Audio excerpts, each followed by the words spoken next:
और लिग्निन युक्त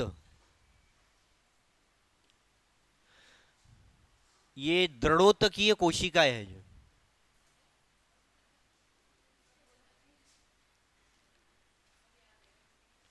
ठीक है, ये ध्यान रखनी, जिसके सिरे या तो ब्लंट होते हैं या कैसे होते हैं, पॉइंटेड होते हैं जो, ठीक है। तो हमेशा अगर आए तो ये इसका आंसर है, ये लिग्निफाइड क्या है, स्क्लेरेनकाइमेटस सेल्स होती है। और ये ज्यादातर अगर आप प्लांट टिश्यू के अंदर देखें तो ये कहाँ से मिलती है, तो ये या तो कहाँ पर होती है इस तरह की सेल, कॉर्टेक्स के अंदर, जैसे है स्टेम का जो है कॉर्टेक्स है इसके अंदर, या फिर कहाँ से होगी, एंडोडर्मिस, या फिर किसके अंदर होगी, वेस्कुलर टिश्यू के अंदर, जैसे जाइलम फ्लोएम के अंदर आप देखते हैं जो xylem fibre, xylem phloem fibre जो होता है वो, तो वल्कुट होता है, या अंतस्त्वचा जो होती है, या फिर जो है वो सम्मन उतक से इसको प्राप्त किया जाता है। तो ये भी प्रश्न के लिए सम्मन फूल या सम्मन उतक, इनसे इसको क्या किया जाता है, प्राप्त किया जाता है।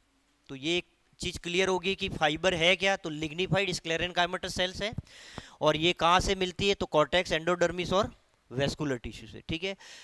कोई भी फाइबर होता है तो इसके अंदर पर्याप्त जो है वो क्या होती है, टेंजाइल स्ट्रेंथ होती है, इलास्टिसिटी होती है, और क्या होता है, ये फ्लेक्सिबल होती है जो। तो टेंजाइल स्ट्रेंथ को जो है वो क्या कहते हैं आप, जो है वो तन्यता कहते हैं, इसके अंदर पर्याप्त इलास्टिसिटी को प्रत्यास्थता इसको कहा जाता है, और इसके अंदर क्या होता है, लचीलापन होता है, जो फ्लेक्सिबल होता है हमेशा फाइबर, ठीक है। तो ये एक फाइबर की प्रॉपर्टी होगी।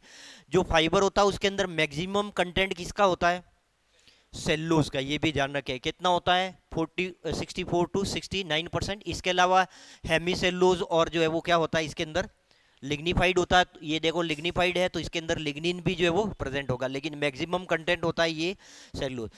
बहुत सारी फैमिलीज है जिससे आपको रेशा फाइबर मिलता है, हिंदी में हम इसको क्या कहते हैं, रेशा।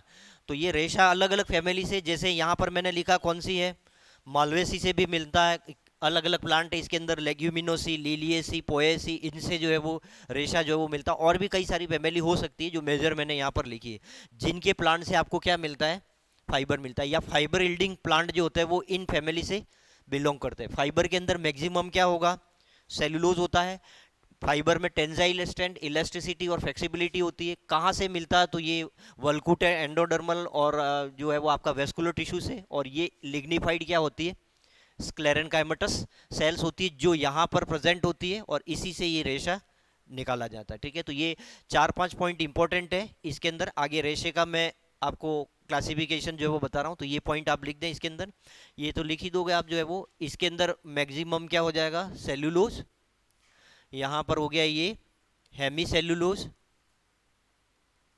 और साथ में क्या होता है यहाँ पर, लिग्निन, ठीक है। फैमिली मालवेसी, जैसे कॉटन और मालवेसी का है, लिली लेग्यूमिनोसी,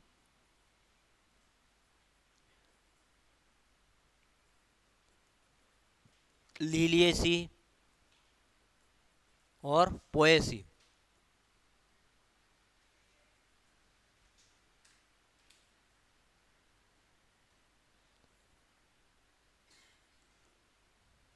पोएसी, ये लिख दिया मैंने, पोएसी, ये इसकी डेफिनेशन। ये कई बार पूछा भी जा सकता है, ठीक है, फाइबर क्या होता है, ये इंपॉर्टेंट है क्वेश्चन के हिसाब से मैं बता रहा हूँ ये पॉइंट। फाइबर इज ऐसे पूछ लिया आपको, तो फाइबर जो है वो लिग्निफाइड स्क्लेरेनकाइमेटस सेल्स है, पेरेनकाइमेटस नहीं है, कोलेनकाइमेटस नहीं है, कैसी सेल है, स्क्लेरेनकाइमेटस होती है, और लिग्निफाइड होती है, इसमें लिग्निन जो है वो प्रेजेंट होता है। हाँ, डेट तो होगी, ये जो है ये तो अपने को पता ही है, जो आप टिश्यू पढ़ते हैं उसके अंदर पेरेनकाइमा और कोलेनकाइमा, ये तो कैसा होता है, लिविंग होता है। और स्क्लेरेनकाइमा जो सिंपल टिश्यू के अंदर आप पढ़ते हैं एनाटॉमी के अंदर, तो ये तो स्क्लेरेनकाइमेटस हो गया, मतलब चीज पता चल गई कि ये कैसा होगा, डेड ही होगा इसका नेचर। जैसे अब मैं पेरेनकाइमेटस लिखता तो आप समझ जाते पेरेनकाइमेटस है मतलब लिविंग है ही। और कोलेनकाइमेटस जो होता है ये भी जो है वो कैसा होता है, स्थूल कोण होता है, कि ये भी लिविंग होता है। इसमें थिकनिंग नहीं मिलती है, और इन दोनों में क्या होती है, थिकनिंग होती है, आप एनाटोमी में पढ़ते हैं। इसमें पेक्टिन की होती है, इसमें किसकी होती है, लिग्निन की होती है जो।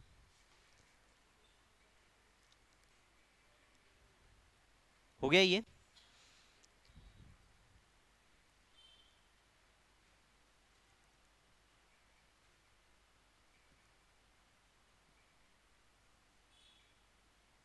और ये भी इम्पोर्टेंट चीज है कि मैक्सिमम चीज क्या होती है, तो सेल्यूलोज, हेमिसेल्यूलोज और लिग्निफाइड होता है हमेशा।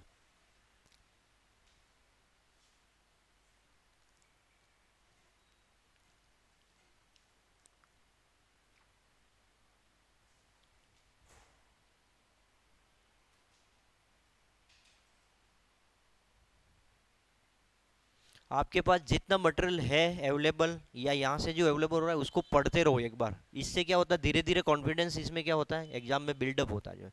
अपने एक साथ इकट्ठा करके एक साथ बम फोड़ेंगे ऐसा कुछ नहीं है जो इसमें। इसमें क्या होता है कि आप स्टेप बाय स्टेप चलना है जो है उसको एक बार पढ़ो। जो अपने पास जो है उसकी नहीं है, उसकी अभी चिंता नहीं करनी, वो आप लेटर स्टेज के अंदर आपको लगेगा एक बार आपने सारी चीज़ें सिलेबस कवर किया, सब चीज़ें आपने पढ़ ली, इसके बाद आपको लगेगा कि अब यहाँ पे मुझे कोई चीज़ की क्या हो रही है, कमी लग रही है या चीज़ ऐड करनी, तो वो फिर आप इसके अंदर क्या करते जाए, लगेगा जो यहाँ आप पूछ करके या आप अपने हिसाब से उसको फिर ऐड करना। क्योंकि एक बार जब तक आप पूरा नहीं पढ़ोगे तो आपको क्या है क्या नहीं पढ़ना वो पता नहीं चलेगा। तो एक बार जो है उसको कंप्लीट करते जाओ, उसके बेस पे क्वेश्चन सॉल्व करो, उसके बेस पे जो है वो जो जो भी आपके पास लिटरेचर है उसको पढ़ते रहना जो। हाँ, नहीं किए मैंने, आज मैं करूँगा सैटरडे को जो, ठीक है। हाँ, अब अपना अगला जो है वो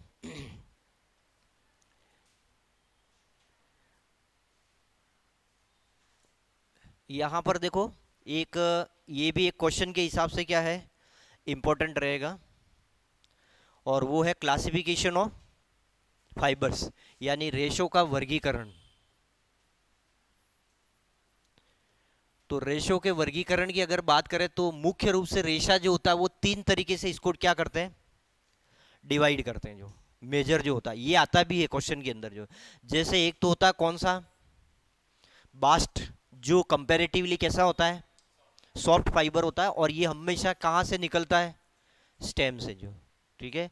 तो ये लिखा जैसे जूट है, सन हेम्प होता है, ये जो है वो किस कैटेगरी के अंदर आते हैं, बास्ट फाइबर से, यानी इसको स्टेम से किया जाता है। दूसरा जो होता है वो स्ट्रक्चरल है, संरचनात्मक जिसको कहते हैं, ये कंपैरेटिवली क्या होता है, हार्ड होता है, फ्रॉम, ये नॉर्मली लीव से जो है वो या स्टेम से जो है वो इसको तैयार किया जाता है। और इस जैसे मनीला हेम्प है और सीसल हेम्प होता है जो, ठीक है। ये मनीला हेम्प जो होता है मूजा से जो है वो मिलता है ये, और ये अगेव से होता है सीसल हेम्प जो है वो। तो ये किस कैटेगरी के अंदर आएगा, स्ट्रक्चरल जेल के अंदर। फिर होता है कौन सा, सरफेस फाइबर जो, ये होता है जो कॉटन आपका जो है वो कौन सा है आएगा, कॉटन इज, तो कॉटन कैसा है, सरफेस फाइबर है, ये ध्यान रखना जो है वो। तो ये सतही जो है वो रेशा कहा जाता है, obtained from surface of stem and seeds. तो इसको आप जानते हैं कॉटन कहाँ से निकाला जाता है, सीड से। कहाँ से निकाला जाता है, सीड की सरफेस से। तो ये तीनों आपको याद रखने, एक तो बास्ट है, ठीक है, और एक जो है वो संरचनात्मक हो गया, और तीसरा जो है वो कौन सा हो गया, सतही रेशा। ये हार्ड होता है, ठीक है, ये तो सॉफ्ट होता ही है। कहाँ से मिलता है, तो ये स्टेम और सीड की सरफेस से। तो कॉटन और कापोक जो होता है रेशा जो है, ये कापोक जो होता है वो सीबा से मिलता है जो। तो ये रेशे जो होते हैं ये इस कैटेगरी के अंदर आएंगे। तो तीन कैटेगरी के अंदर आपको ध्यान रखना कौन सा बास्ट है। जैसे अपन जूट पढ़ेंगे वो कैसा है, बास्ट है, लेकिन कॉटन कैसा है, तो कॉटन कैसा हो जाएगा, सरफेस वाला। तो ये ध्यान रखेंगे, ये आता है क्वेश्चन के रूप में, कॉटन इज सरफेस फाइबर, सतही। क्योंकि कापोक जो होता है ये आपका सीबा जो होता है, प्लांट जो होता है, अलग अलग ये प्लांट है उससे जो है वो मिलता है। ये मनीला हेम्प जो होता है ये मूजा प्लांट जो होता है। ये रेशा तो नॉर्मली आप जानते हैं जो कोई न कोई वीविंग के लिए जो है वो, जैसे बैग्स और इस तरह के जो बनाने के अंदर जो है वो काम आता है, मूजा से मिलता है, और ये अगेव से मिलता है। तो ये अलग अलग प्लांट जो होते हैं इनसे ये मिलता है, तो उसका टाइप जो है वो होता है जो।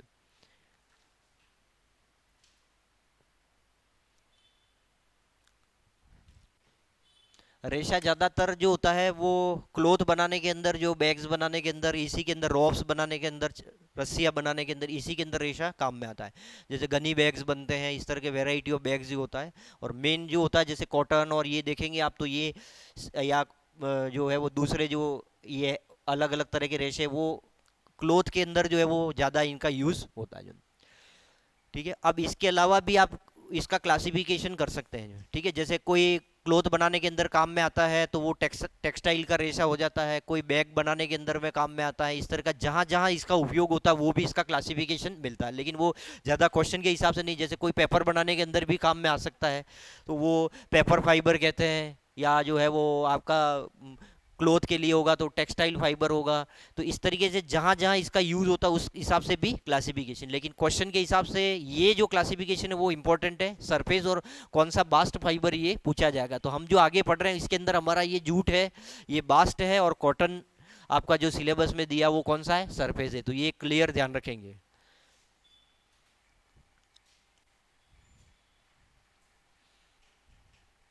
तो ये तो अभी हमने फाइबर के बारे में 2 स्लाइड के अंदर कंप्लीट कर लिया। अब जैसे आगे देखें, इसके अंदर हो गया ये। हाँ, ये जैसे आपका मैंने स्लाइड लिखी है यहाँ पर, ये है कॉटन के बारे में। ठीक है, तो अपना ये पहला फाइबर जो यहाँ पर दिया हुआ है वो है कॉटन, जिसको आप कहते हैं कपास। सभी जानते हैं, देखा हुआ है सभी ने फाइबर, इसमें कोई दिक्कत नहीं है। बॉटनिकल नेम सभी जानते हैं, क्या होता है, गॉसिपियम की स्पीसीज होती है इसके अंदर, गॉसिपियम की जातियाँ अलग अलग जो होती है उससे कॉटन निकलता है। फैमिली जो होती है ये भी सभी को पता है, गॉसिपियम कौन सी फैमिली से बिलोंग करता है, तो ये किससे बिलोंग करता है, मालवेसी के। ध्यान रखना, सेंटर ऑफ ओरिजिन, उत्पत्ति का इसका केंद्र कौन सा होता है, तो सेंट्रल एशियाटिक सेंटर होता है। जो कौन सा हो जाएगा, सेंट्रल एशियाटिक सेंटर, ये इसका सेंटर ऑफ ओरिजिन है। ये भी आपको पूछा जाए जैसे कॉटन का सेंटर ऑफ ओरिजिन कौन सा हो, उत्पत्ति केंद्र, तो ये आप इसके अंदर ध्यान रखें। फैमिली, और ये तो पता भी होता है, वैसे इंपॉर्टेंट है लेकिन सबको पता होता है, बहुत कॉमन है, बीएससी एमएससी के बाद ये चीज़ पता होती है। प्लांट्स के बारे में ज़्यादा पूछेगा नहीं, लेकिन फिर भी अपन ने यहाँ पर लिख दिया ये कैसा होता है, एनुअल या पेरिनियल जो है वो क्या होती है, ये श्रब होती है, ये हर्ब नहीं होती है। कपास का पौधा जो होता है वो किसके अंदर आएगा, झाड़ी के अंदर, शूप के अंदर, कैटेगरी के अंदर आएगा। जो कैसा होता है, तो ये 1 वर्षीय या फिर कैसा होता है, या तो 1 वर्षीय होगा या फिर कैसा होता है, बहुवर्षीय। जो शूप कह सकते हैं, या इसको आप कह सकते हैं झाड़ी के रूप में इसका पौधा होता है। जो हाइट एवरेज जो है वो 1 से 2 मीटर। ठीक है, इन्फ्लोरेंसेस देखेंगे तो यहाँ पर ये पुष्पक्रम पूछा जाता, आप बताएंगे इसके अंदर सॉलिटरी, एक्सिलरी, यानी एकल कक्षस्थ, कक्ष में एक पुष्प होता है, एकल कक्षस्थ।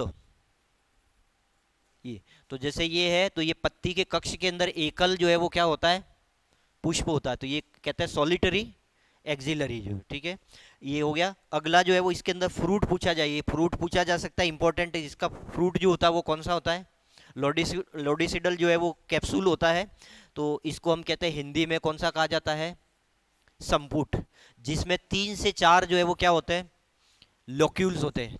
3 से 4 क्या होते हैं, कोष्ठ होते हैं जो। ठीक है, और तो ये आपने देखा भी होगा, इसका जो डोडा होता है वो ये इस तरीके का होता है जो। तो ये 1 2 और 1, अगर हम पीछे देखें तो इस तरह का इसका क्या होता है, फ्रूट होता है ये, आपने देखा हो तो कपास का देखा है ना सभी ने। तो 3 से 4 इसके अंदर क्या होते हैं, लोक्यूल्स होते हैं, कोष्ठ होते हैं जो। जैसे आप खोलोगे तो अंदर से 3 4 जो है वो क्या होते हैं, और इसको कॉटन बॉल कहा जाता है जो। ठीक है, तो ये BOLL है इसकी स्पेलिंग, तो ये कॉटन बॉल इसको कहा जाता है, जिसको आप हिंदी में क्या कहते हैं, कॉटन का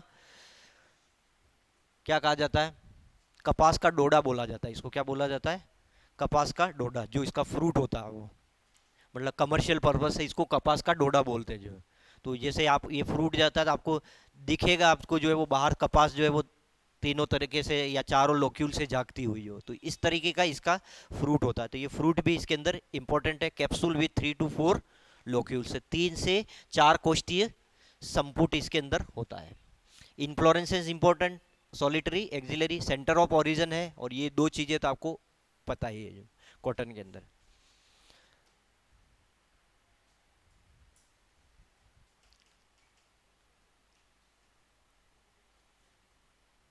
कॉटन बॉल तो आपने देखी ही होगी, नॉर्मली सभी लोगों ने अगर प्लांट देखा है तो।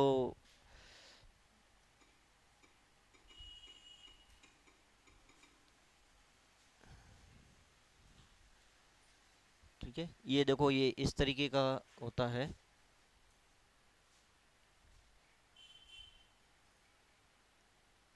ये एक दो तीन और चार इसके अंदर क्या होते हैं, लोक्यूल्स होते हैं। ये खुलता तब भी आपको ये लोक्यूल्स जो है वो क्या हो जाएगा, दिख जाते हैं। ये जैसे ओपन हो रहा है ना मैच्योर होकर के, तो ये इसके अंदर ये एक दो तीन और चार, ये पूरा ओपन हो गया मैच्योर होकर के, ये इमेच्योर है इस तरीके का। तो ये कॉटन बॉल्स होती है, और इसी से ये नीचे आप ब्लैक कलर के सीड निकलते हैं, इसको खींच करके इसका रेशा सेपरेट करते हैं। लिख दिया ये भी,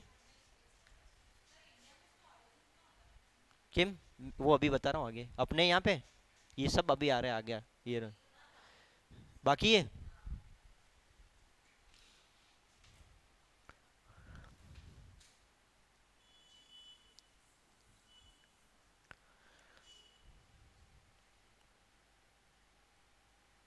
अब जैसे इसका कल्टीवेशन कैसे किया जाता है, कहाँ कहाँ पर इसको कल्टीवेट करते हैं इंडिया में, ये अभी आगे आ जाएगा। सारा उसी पैटर्न में चलेंगे जैसे अपने वीट और राइस के अंदर जो था वही क्लासिफिकेशन, कौन कौन सी स्पीसीज है कॉटन की, ये एक इम्पोर्टेंट क्वेश्चन बनता है यहाँ पर जो।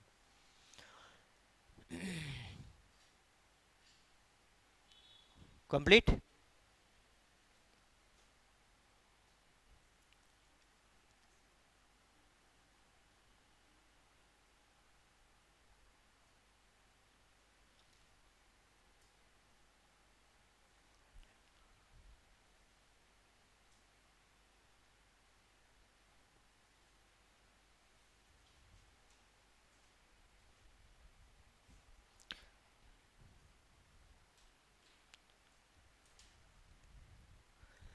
इंडिया में ज़्यादातर अगर आप देखेंगे तो गुजरात इसका लार्जेस्ट प्रोडक्शन यहाँ पर होता है।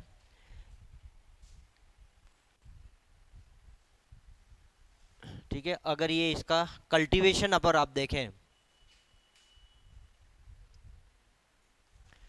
तो अगर देखो कल्टीवेशन की बात करें तो ये ऑल ओवर वर्ल्ड के अंदर कॉटन ग्रो होती है, लेकिन 85% कॉटन जो होती है वो जो टोटल प्रोडक्शन होता है, उस टोटल प्रोडक्शन का 85% जो है वो कहाँ से, रशिया, यूएसए, चाइना, इंडिया और कहाँ से आता है, मेक्सिको से होता है। मतलब जो पूरे ऑल ओवर वर्ल्ड का जो प्रोडक्शन, उसका 85% जो कंट्रीब्यूशन है वो इन कंट्रीज का होता है।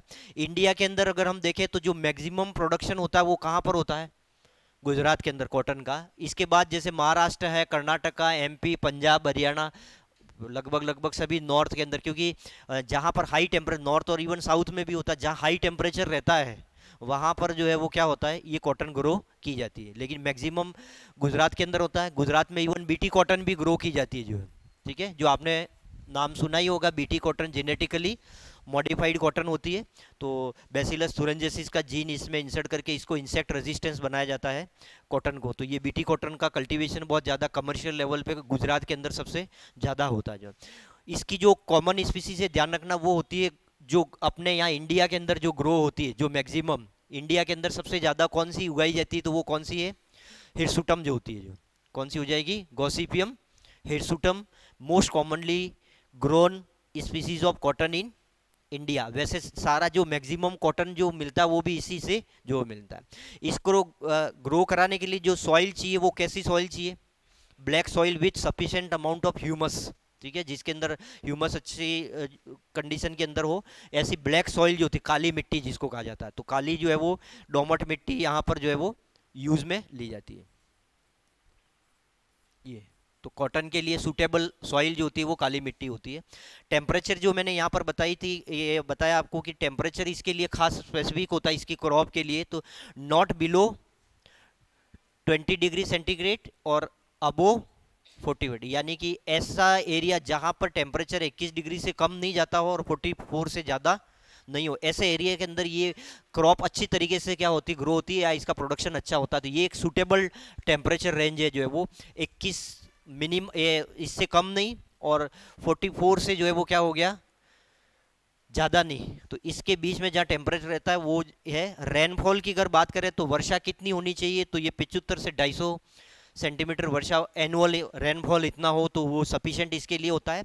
और ये ध्यान रखना, ये कौन सी क्रॉप है, खरीफ की फसल है। ये कौन सी होती है, खरीफ की फसल है, जो कब बोई जाती है, जून जुलाई के अंदर बोई जाती है। फिर इसका जो है वो मैच्योर होने के बाद जो है वो, क्योंकि एनुअल पेरिनियल अगर है तो इसका 2 3 4 बार इसमें के ऊपर हार्वेस्टिंग की जाती है। तो खरीफ की फसल है जो जून जुलाई के अंदर बोई जाती है। रेनफॉल ये चाहिए, टेम्परेचर ये हो गया, सॉइल ये चाहिए, कॉमन स्पीसीज जो ग्रो करते हैं ये हो गया। इंडिया में सबसे ज़्यादा प्रोडक्शन गुजरात के अंदर है और टोटल वर्ल्ड के अंदर ये होता है। तो कहीं पूछ ले इंडिया में तो ये आप ध्यान रखेंगे। बाकी ऐसा नहीं है कि कोई बहुत ज़्यादा जिसे जैसे अपन यूँ कहते हैं कि यहाँ ये गुजरात में तो है लेकिन दूसरे स्टेट में, राजस्थान में भी, अपने यहाँ राजस्थान नहीं लिखा तो राजस्थान में भी कॉटन क्या होती है, ग्रो होती है। तो ऑलमोस्ट सभी स्टेट के अंदर होती है लेकिन मैक्सिमम यहाँ पर होती है। सारे स्टेट के अपन यहाँ नाम लिखने की जरूरत नहीं है। और जो कॉमन स्पीसीज पूछा जाए तो कौन सी लिखेंगे आप, गॉसिपियम हिरसुटम जो होती है ये मोस्ट कॉमनली ग्रोन की जाती है।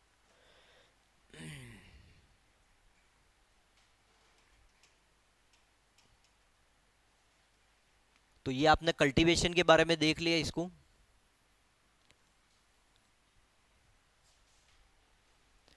नेक्स्ट,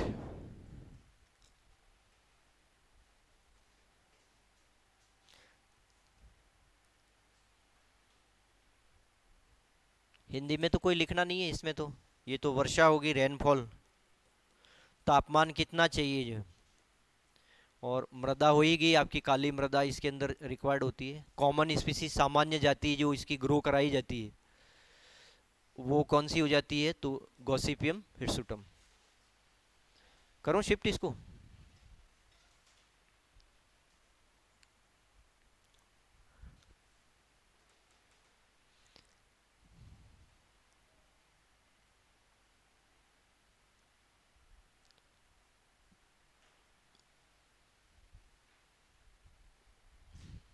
हो गया।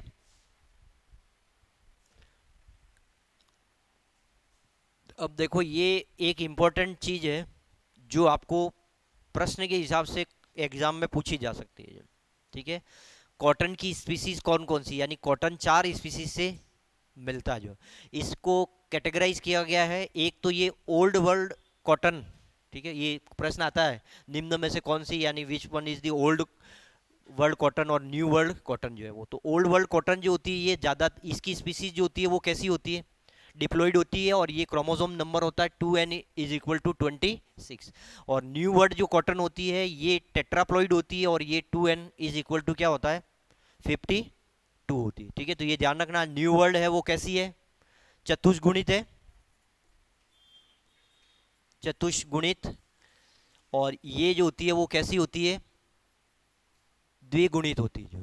ठीक है, तो ऐसा भी पूछा जा सकता है निम्न में से कौन सी ओल्ड वर्ल्ड कॉटन है और कौन सी न्यू वर्ल्ड कॉटन है। तो ये ध्यान रखना है, गॉसिपियम अर्बोरम ये तो कौन सी है, और हर्बेसियम ये दोनों जो है वो कौन सी है, ओल्ड वर्ल्ड कॉटन है। और न्यू वर्ल्ड कॉटन के अंदर कौन सी है, हिरसुटम और बार्बिडेंस। ये देखो, एक तो ओल्ड वर्ल्ड कैसी होती है, डिप्लॉइड होती है, ये टेट्राप्लॉइड, ये आपको न्यू और ओल्ड के अंदर पूछा जाएगा। कौन सी ओल्ड है और कौन सी न्यू वर्ल्ड कॉटन है ये पूछा जाए, या ऐसा पूछा जाए जैसे गॉसिपियम अर्बोरम क्या है तो कौन सी है, ओल्ड वर्ल्ड कॉटन है, ऐसा पूछा जा सकता है कि न्यू वर्ल्ड है तो आप ये बता देंगे।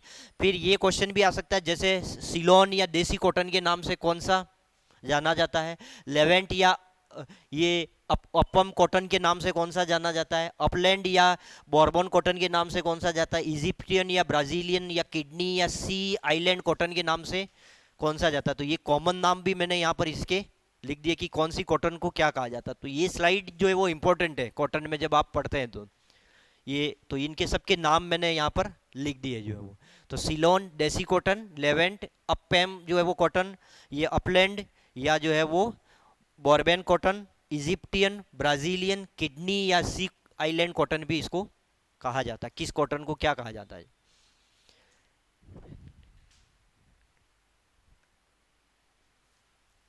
और कौन सी न्यू वर्ड है कौन सी ओल्ड वर्ड है, ये ध्यान रखेंगे इसमें।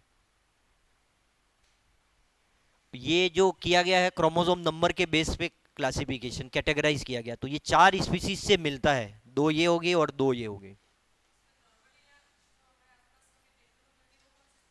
ये होता कॉटन, हिरसुटम ही होता ज़्यादातर जो ग्रो होती है जो। पहले ही लिख दिया अपन ने, वो मोस्ट कॉमन जो होती है वो हिरसुटम होती है जी।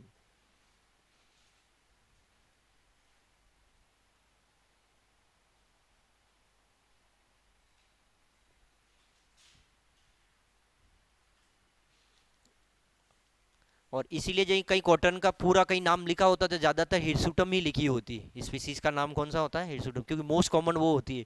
कहीं आपको बारबीडेंस या हर्बेसियम या अर्बोरम देखने को नहीं मिलती है।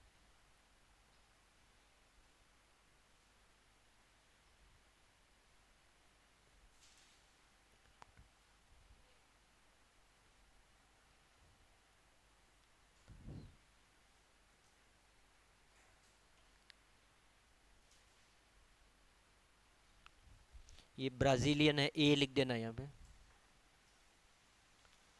Brazilian cotton.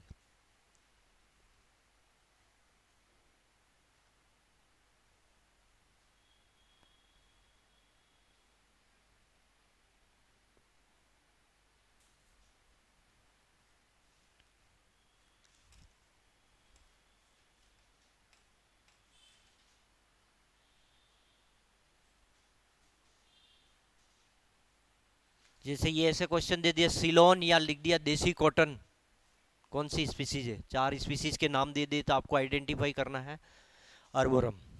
ठीक है, एक ये दे दिया, एक ये दे दिया, एक ये दे दिया, तो अर्बोरम है वो किस किस के नाम से जानी जाती है? देसी कॉटन। या जैसे आपको पूछा इजिप्टियन कॉटन कौन सी होती है, तो बारबीडेंस। ऐसा क्वेश्चन आसा न्यू वर्ड कौन सी है ये पूछा जा सकता, ओल्ड वर्ल्ड कौन सी है?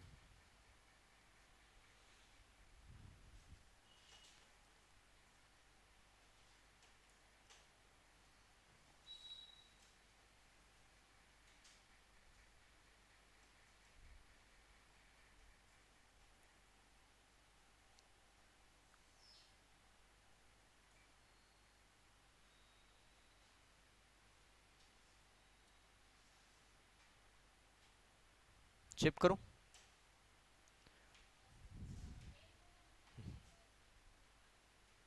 हो गया। अब देखिए इसके अंदर अगली साइड के अंदर यहाँ पर ये भी इम्पोर्टेंट, इसके अंदर ध्यान रखेंगे। ठीक है, कॉट है, ये तो नाम है देसी इनके जो, ये मतलब इनके ना, नहीं लोकेलिटी के हिसाब से नहीं है ये, कोई लोकेलिटी के हिसाब से है, कोई कॉमनली जहाँ पे जिसको जो बोला जाता है उस हिसाब, जैसे देसी कॉटन है तो वो देसी कॉटन है। जैसे कोई ब्राज़ील से जो ओरिजिन है या जहाँ वहाँ प्रोपोगेट हो, ब्राज़ील हो गया, इजिप्ट से है तो इजिप्टियन, इस तरीके से। यहाँ पर देखिए ये कॉटन का जो फाइबर है उसके क्या कैरेक्टर्स है, तो यहाँ चार कैरेक्टर एक तो लिखे, ये इंपॉर्टेंट है, ये कैसा फाइबर है, तो ये कैसा है? सरफेस फाइबर है, ऑप्टेन फ्रॉम सीड, ये पता ही है। तो ये पहले भी अपन ने लिखा, ये कौन सा है? सतही रेशा है। और ये कहाँ से प्राप्त होता है, तो ये बीजों से इसको निकाला जाता है। और इसके अंदर ये जो कॉटन का रेशा जो होता है इसके अंदर 94% सेलुलोस, 1 to 3% प्रोटीन, 0.9% पैक्टीन और 2 to 3% जो है वो अदर सब्सटेंसेस होते हैं। तो ज़्यादातर जो पहले भी अपन ने रेशे के अंदर लिखा, ज़्यादातर जो होता है वो इसके अंदर क्या होता है? सेलुलोज होता है जो। ठीक है, पैक्टीन, लिग्निन और ये दूसरे सब्सटेंस इसके अंदर होते हैं। एक ये भी इंपॉर्टेंट होता है, जो कॉटन का जो लॉन्ग फाइबर होता है इसको कहते हैं लिंट फाइबर कहा जाता है, इसको क्या कहते हैं? Lint fibre. और ये जो शॉर्ट फाइबर होता है इसको फुज फाइबर कहा जाता है, छोटे लेंथ का जो होता है उसको फुज फाइबर कहते हैं, और जो बड़ा लंबा होता है उसको क्या कहते हैं? लिंट फाइबर कहा जाता है। देखो ये फाइबर की जो स्पेलिंग है ये भी दो जगह पे अलग अलग लिखी जाती है, ये लिखी है ना, ये, और ऐसे भी लिखी जाती है। ठीक है, तो ये दोनों सही है। ठीक है, अगर ये ऐसा लिखा हुआ है, ये लिखा हुआ है, तो ये अमेरिकन जो इंग्लिश होती है इसके अंदर ये लिखा जाता है, और जो इंग्लैंड की जो होती है अपना है ये, उसके अंदर जो है वो कौन सी लिखी जाता है? ये वाला लिखा जाता है। तो दोनों सही है। आप कौन सा प्रेफर करते हैं उसके ऊपर है जो।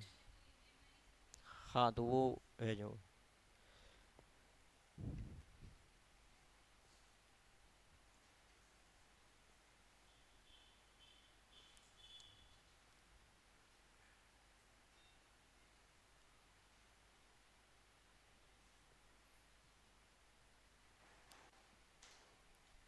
ठीक है। बाकी इसमें ये क्या पार्ट होता है वो, ये तो आता ही है प्रश्न के रूप में कि ये कैसा है सरफेस फाइबर, कहाँ से प्राप्त होता है। जैसे ऐसा ही पूछ लिया कपास में, कॉटन में रेशा कहाँ से प्राप्त होता है, तो कहाँ से प्राप्त होता है, सीड से। जो किस तरह का है, बास्ट है, क्या है, तो आप बताएंगे ये कौन सा है, सतही है या सरफेस फाइबर है। जैसे इसका लॉन्ग जो होता है वो लिंट कहलाता है, और छोटा जो होता है वो कौन सा होता है, फुज फाइबर इसको कहा जाता है।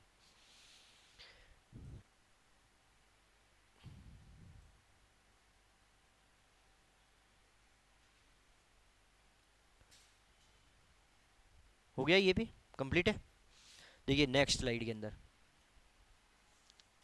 ये देखो इसके अंदर जो कॉटन का फाइबर होता है, इसको लेंथ के हिसाब से जो है वो, और इसके टेक्सचर के हिसाब से क्या किया जाता है, इसका क्लासिफिकेशन किया जाता है। तो तीन तरीका का है यहाँ पर क्लासिफिकेशन। एक तो लॉन्ग स्टेपल फाइबर होता है कॉटन का, एक इंटरमीडिएट होता है, और एक कौन सा हो गया, शॉर्ट हो गया। ठीक है, तो लंबा, इंटरमीडिएट और, यानी कि एक तो लंबा, मध्यम और छोटा, तीन तरह का होता है फाइबर इसका। ये इसकी जो लेंथ होती है वो है 2.5 टू 6.5 सेंटीमीटर लंबा, ये 1.5 टू 5 सेंटीमीटर लंबा, और ये होता है लेस देन 1 सेंटीमीटर। इसका टेक्सचर जो होती है, इसकी बनावट जो होती है वो क्या होती है, थोड़ी फाइन होती है। इसकी बनावट थोड़ी सी क्या होती है, कोर्स होती है, खुरदरी जो है वो, या इसको कह सकते हैं मोटी बनावट वाला होता है। ये भी कैसा होता है, कोर्स टेक्सचर वाला जो है वो होता है फाइबर, शॉर्ट फाइबर होता है। ये इंडियन कॉटन जो होती है, जो शॉर्ट फाइबर वाली होती है, ये नॉर्मली इंडियन कॉटन होती है। अमेरिकन या अपलैंड कॉटन होती है, वो इंटरमीडिएट प्रॉपर्टी वाली होती है। और इजिप्टियन कॉटन होती है नॉर्मली, वो कौन सी होती है, लॉन्ग फाइबर जो है वो होती है। जो तो ये टेक्सचर लिख दिया, ये इनकी क्या लिख दिए, लेंथ है। और ये कौन सा कॉटन कौन सी कैटेगरी के अंदर आता है, तो इंटरमीडिएट के अंदर अमेरिकन अपलैंड कॉटन आता है। हमारा जो इंडियन कॉटन है वो शॉर्ट स्टेपल कॉटन के अंदर आता है। यहाँ पर ये ज़्यादा तो नहीं, लेकिन मैंने यहाँ पर दो तीन जो है वो स्पीसीज लिख दी इसकी इम्प्रूव्ड वेराइटीज़ की, जो है ये अलग से जो है वो। ठीक है, ये तो तीन इसका क्लासिफिकेशन हो गया, तीन अलग अलग लॉन्ग। ठीक है, तो लंबे यहाँ पर हो गए, रेशे वाला जो है वो कॉटन, यहाँ पर लंबे रेशे, यहाँ मध्यम, और यहाँ पर जो है वो क्या हो गया, छोटे जो है वो, या लघु रेशे जो होते हैं जिनके। तो साइज लिख दी है, टेक्सचर लिख दिया है, और कौन कौन से होते हैं वो। ये दिग्विजय, विजय, जयावंत और दौलत, ये नाम है इनके। इम्प्रूव्ड, उन्नत किस्में जिसको कहा जाता है, उसके नाम है जो मॉडिफाई की गई है।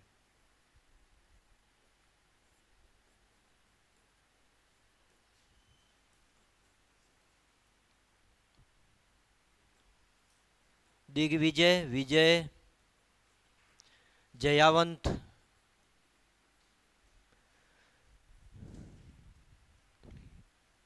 दौलत।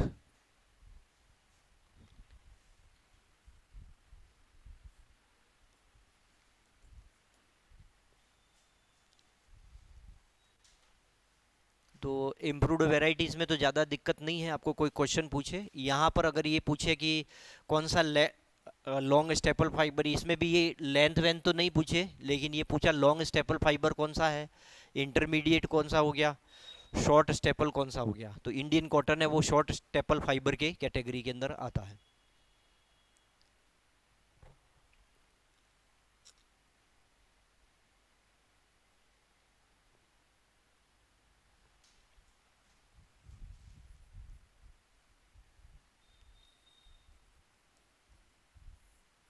कपास के रेशो का वर्गीकरण, ये अब जो वर्गीकरण क्लासिफिकेशन फाइबर लिखा, किसका फाइबर है, कपास का। ठीक है, ये दूसरा फाइबर का नहीं है, ये सिर्फ किसका, एक्सक्लूसिव, क्योंकि अपन कॉटन पढ़ रहे हैं, तो कपास के रेशो का वर्गीकरण है।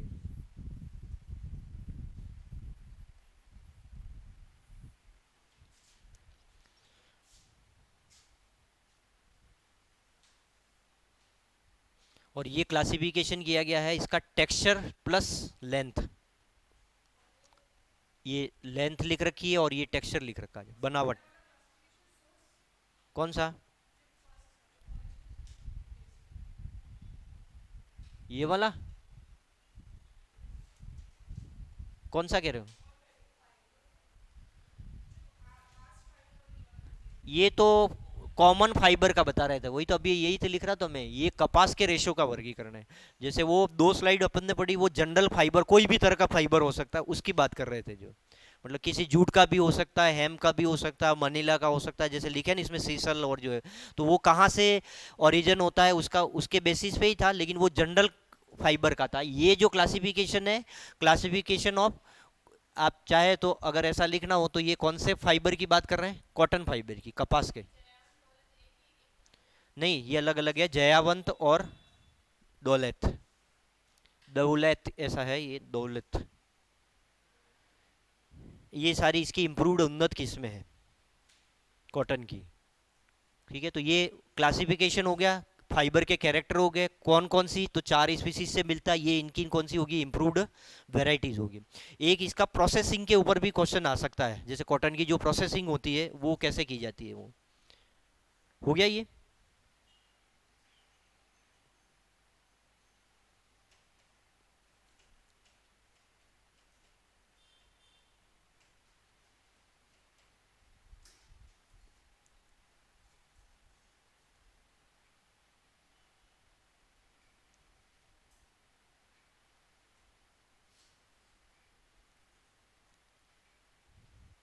हाँ, नेक्स्ट ये हो गई अगली साइड, जिसके अंदर ये मैंने कॉटन की क्या लिखी हुई है,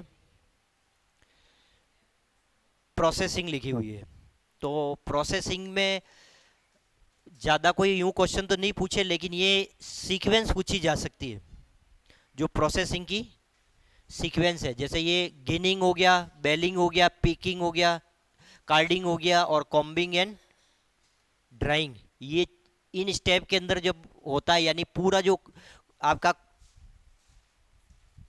कॉटन की जो बोल है, वहां से लेकर के क्या बनाने तक का, फाइबर बनाते का, तो इसको फाइबर में कन्वर्ट करने का जो पूरा प्रोसेस है, इसको कहता है प्रोसेसिंग ऑफ कॉटन, यानी कॉटन का प्रसंस्करण कहते हैं इसको, ठीक है हिंदी में।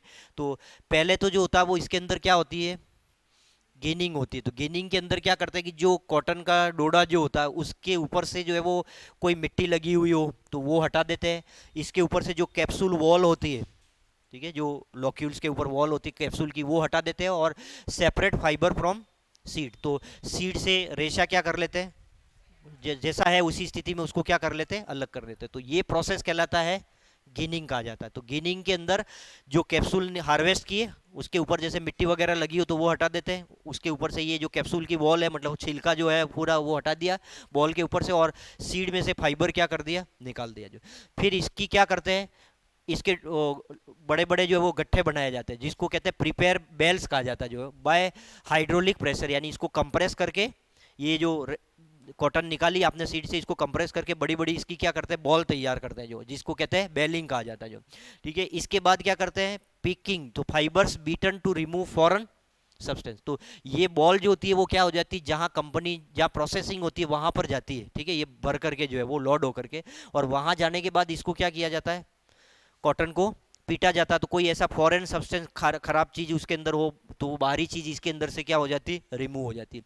फिर इसकी होती है कार्डिंग, तो इसके अंदर स्मॉल लम्स आर रिमूव्ड, तो इसका कार्डिंग की मशीन होती है, तो इसके अंदर से इसको प्रोसेस करते हैं, तो इसमें छोटे छोटे कोई लंप होते हैं रेशे के, ठीक है, प्रॉपर नहीं है जो रेशा, जिसके अंदर छोटे छोटे छोटे छोटे लंप का मतलब गुच्छे रह जाते हैं कोई, तो गुच्छे क्या कर देते हैं, रिमूव कर देते हैं। फिर होती है कॉम्बिंग एंड ड्राइंग, तो इसमें पहले वाले इस प्रोसेस के अंदर जो होता है, इसमें तो क्या होता है, इसमें से जो स्मॉल फाइबर है वो रिमूव करते हैं, और सेकंड जो ड्राइंग जो होती है, इसके अंदर जो है वो क्या किया जाता है, रेशे को क्या किया जाता है, स्ट्रेट किया जाता है, सीधा किया जाता है जो, और फिर जो इसकी चक्रिया जो होती है उसके ऊपर इसको लोड करके इसका धागा जो है वो निकाला जाता है। तो ये स्टेप का सीक्वेंस ऑफ स्टेप ये आपको याद रखनी कि किसके बाद कौन सी स्टेप आती है। जो तो पहले गिनिंग, फिर बेलिंग, फिर पीकिंग, फिर कार्डिंग, और फिर कॉम्बिंग एंड ड्राइंग, ये इसके अंदर ध्यान रखना। जो हिंदी भी है इसका,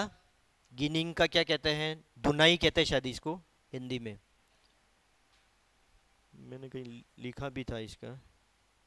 तो ये प्रोसेसिंग के अंदर आपको ध्यान रखना है, ठीक है। ये इसका हिंदी है, इसको तो कहते हैं कपास को क्या करना है, ओटना जो है, इसका हिंदी भी मैं लिख देता हूँ ताकि आपको लगे, और ये बेलिंग का मतलब जो है वो क्या करते हैं इसको, जो मैंने बताया था इसकी बेल यानी क्या बनाए तैयार करते हैं, कॉटन की क्या तैयार करना, गांठें तैयार करना इसका हिंदी शब्द है। और पिकिंग का मतलब इसमें से जो है वो क्या करना है, चयन करना, ठीक है। और कार्डिंग का मतलब होता है इसकी धुनाई होती है, जो धुनाई। और एक और शब्द है इसके अंदर, हिंदी शब्द है कंकतीकरण और कर्ष कहा जाता है इसको, इसलिए मैंने इसका लिख रखा है कंकतीकरण एवं कर्ष, इस तरह का है। तो इसमें तो स्मॉल फाइबर को हटाया जाता है, छोटे रेशे को, और इसको क्या किया जाता है, रेशे को सीधा किया जाता है। इसमें से लंप यानी गुच्छे जो होते हैं वो क्या करते हैं, लंप का मतलब क्या हो गया, गुच्छे, छोटे गुच्छे को हटाया जाता है। इसमें फाइबर को पीट करके उसमें से कोई फॉरेन सब्सटेंस है, बाहरी कोई चीज अगर उसके अंदर है, कहीं कोई इसका आपका जो कैप्सूल वाल का कोई टुकड़ा रह गया है, ऐसे अंदर फॉरेन होता है ना, क्योंकि रॉ आता है तो उसको इसके अंदर से क्या करते हैं, हटा देते हैं जो, क्योंकि यहाँ देखो यहाँ जो होता है, रिमूव किया इसको कैप्सूल से, और कैप्सूल की वॉल रिमूव करने के बाद जो कॉटन निकाल देते हैं बीज से, तो उसके अंदर सब कोई कचरा भी हो सकता है, कोई मिट्टी भी हो, बहुत सारी चीजें होती है, इसको ऐसा कैसा इसको साफ नहीं करते, इसका क्या गांठें तैयार कर देते हैं। ये बेल का मतलब क्या होगी, गांठ तैयार, इसकी गांठें तैयार करके और इन गांठों प्रेस करके इसको गांठें तैयार कर दी, और ये फिर जाता है कहाँ पर, प्रोसेसिंग यूनिट के अंदर, जहाँ से इसका कंपनी के अंदर जहाँ रेशा बनता है वहाँ पे, तो वहाँ जा करके इसमें से इसको रिमूव, ये पिकिंग मशीन होती है उसमें से इसको पास करते हैं, तो इसमें से फॉरेन सब्सटेंस रिमूव हो जाएगा, फिर इसकी धुनाई होकर के इसमें से जो लम्स अगर कोई ऐसे गांठे गांठे छोटी छोटी होती है, आपने देखा भी होगा, ये जो पिंजाई होती है उसके अंदर आपने कभी देखा हो तो उसमें से गुजारते हैं, तो ये लम्स निकल जाते हैं, और फिर इसका कंकतीकरण, इसको स्मॉल फाइबर हटा करके स्ट्रेट करके, फिर इसको जो कताई जो होती है इसको, उसकी कताई करके इसका क्या बन जाता है, फाइन रेशा इसका तैयार हो जाता है। तो ये स्टेप्स का जो सीक्वेंस है वो ध्यान रखना, ओटन हो जाएगा, फिर गांठ तैयार करना, चयन हो गया, धुनाई हो गया, और कंकतीकरण और कर्ष जो है वो, ये स्टेप के अंदर इसकी प्रोसेसिंग होती है कॉटन के फाइबर की, तब जाकर के आपको फाइनल इस स्टेप के बाद जो है वो फाइनल रेशा जो है वो मिलता है जो। तो ये प्रोसेसिंग का मतलब है कॉटन बॉल से क्या तैयार करना, फाइबर, रेशा, जो आगे क्लोथ के अंदर, वेविंग के अंदर जो है वो बुनने के अंदर काम में आ सके। तो ये इंपॉर्टेंट है स्लाइड।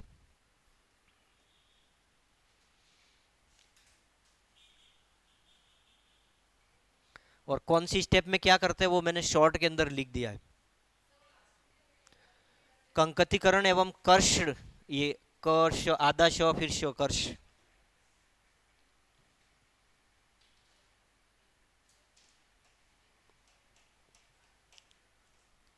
हो गया।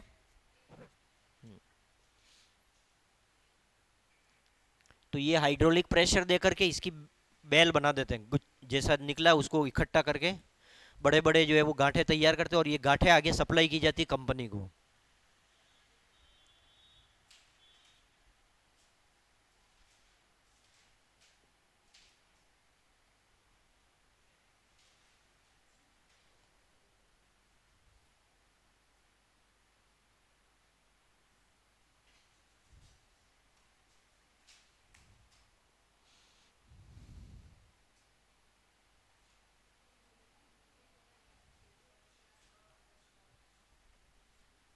ठीक हो गया।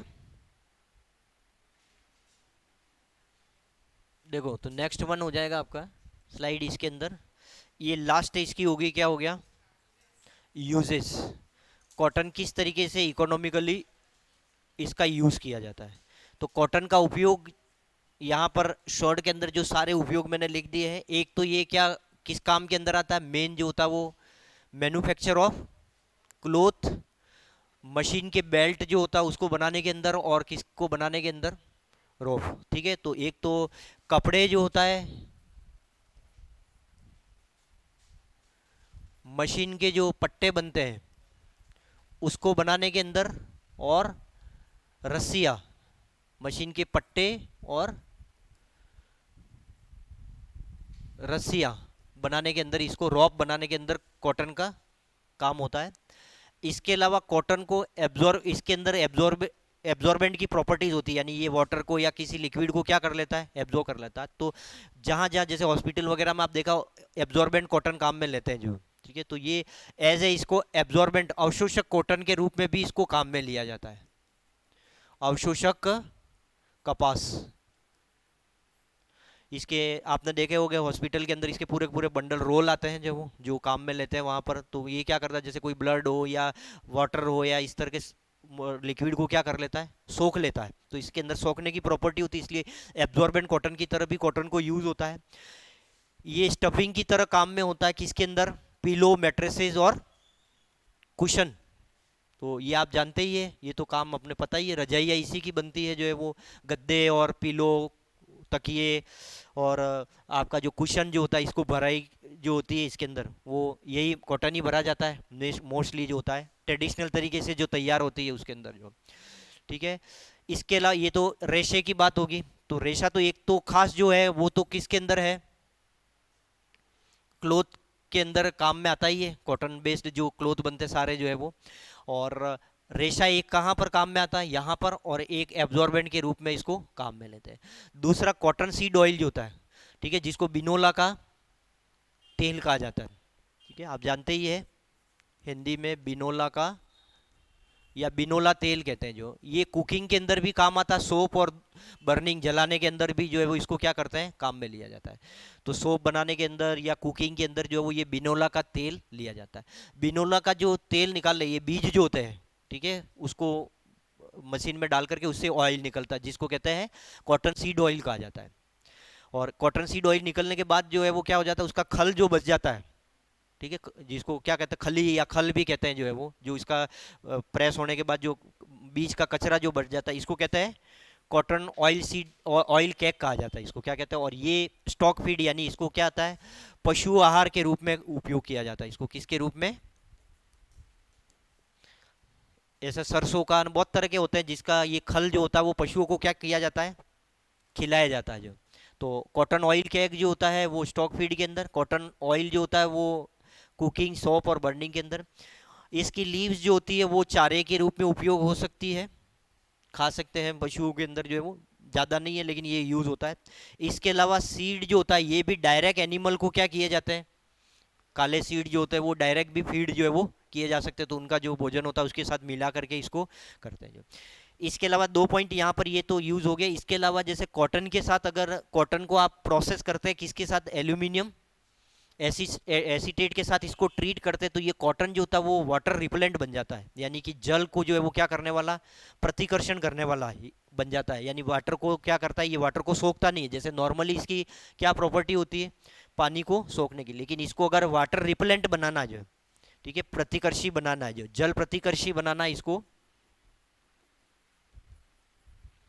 तो जल प्रतिकर्षी बनाने के लिए इसका किससे ट्रीटमेंट करते हैं, एल्यूमिनियम एसीटेट से जो है वो इसको ट्रीटमेंट किया जाता है, हैं, सॉरी अमोनियम हो गया, अमोनियम एसीटेट। और कॉटन को अगर आप कास्टिक सोडे के साथ जो है वो ट्रीटमेंट करते हैं तो ये कैसा हो जाता है, सिल्की हो जाता है जो, ठीक है, रेशमी हो जाता है, ये कैसा हो जाता है, रेशमी, इसका टेक्सचर जो होता है वो रेशमी हो जाता है। तो ये भी आप ध्यान रखें किससे ट्रीटमेंट करने पर क्या होता है। तो सिल्की या रेशमी बनाने के लिए कॉटन को किससे करते हैं ट्रीटमेंट, कास्टिक सोडे के साथ, और जल प्रतिकर्षण जो है वो इसको रिपेलेंट बनाने के लिए इसको अमोनियम एसीटेट से। और ज़्यादा यूज़ के बारे में यहाँ पर ये जो चार चीज़ें पांच चीज़ें लिखी है वो ज़्यादा ही है, लीव्स और सीड तो वैसे नॉर्मल है, कोई यूज़ का है नहीं। तो ऑयल, कॉटन ऑयल केक जो होता है वो ये पशु आहार के रूप में, इससे जो सीड निकल ऑयल निकल रहा है वो कुकिंग, सॉप और बर्निंग के अंदर। हालांकि कपासिया तेल जो होता है, कपासिया बिनोला का तेल कहते हैं, ये खाने में तो मैंने तो कभी खाया नहीं, पता नहीं किस में खाते हैं ये। और स्टफिंग इन पिलो, मैट्रेस और कुशन के अंदर। कपासिया तेल खाया है क्या आपने कभी, तो वही पता नहीं, ये कुकिंग है लेकिन पता नहीं किस में करते हैं ये। और मैट्रेस और कुशन के अंदर जो है वो। और अवशोषक जो कपास होती है ये एब्जॉर्बेंट बनती है जो जहाँ रिक्वायरमेंट होती है हॉस्पिटल्स वगैरह के अंदर। और क्लोथ तो इसका है ही, कपास का मेन यूज़ होता है वो किसके अंदर है, क्लोथ वीविंग के अंदर जो है वो कपास का यूज़ होता है। तो ये कपास आपका क्या हो गया, कंप्लीट हो गया। तो अपन ने देखो उसी को सिस्टमेटिक तरीके से सारे पॉइंट्स लिख दिए हैं। हाँ हाँ, कोई बात लिख लेना। तो ये कपास का यूज हो गया। प्रोसेसिंग इसके अंदर इंपॉर्टेंट है। प्रोसेसिंग के अलावा क्लासिफिकेशन, तो इसका रेशा 3 तरह का है, लंबे रेशे, मध्यम रेशे और छोटे रेशे। उन्नत किस्में भी लिख दी अपन ने इसके अंदर। कॉटन के रेशे के कैरेक्टरिस्टिक, रेशा में क्या चीज होती है, तो ये एक तो सतही रेशा है और सेल्यूलोज मैक्सिमम होता है, लंबा फाइबर होता है, इसको लिंट कहते हैं, और छोटा होता है इसको फुज कहा जाता है। और ये भी एक इंपॉर्टेंट पार्ट था, मैंने बताया ओल्ड वर्ड कॉटन कौन सी और न्यू वर्ड कॉटन कौन सी है। तो 4 स्पीसीज से कॉटन मिलती है। सबसे कॉमन होती है जो ग्रो करती है वो कौन सी होती है, हिरसुटम होती है। ये लिख ही दिया अपन ने। कौन सी सॉइल चाहिए, टेम्परेचर, रेनफॉल, खरीफ की क्रॉप है, कहाँ इंडिया में सबसे ज़्यादा इसका कल्टीवेशन होता है। जो ये वाला लिखना था, लिख दिया। ठीक है, कल आगे मैं ये जूट और बाकी जो है वो अगली क्लास में करेंगे।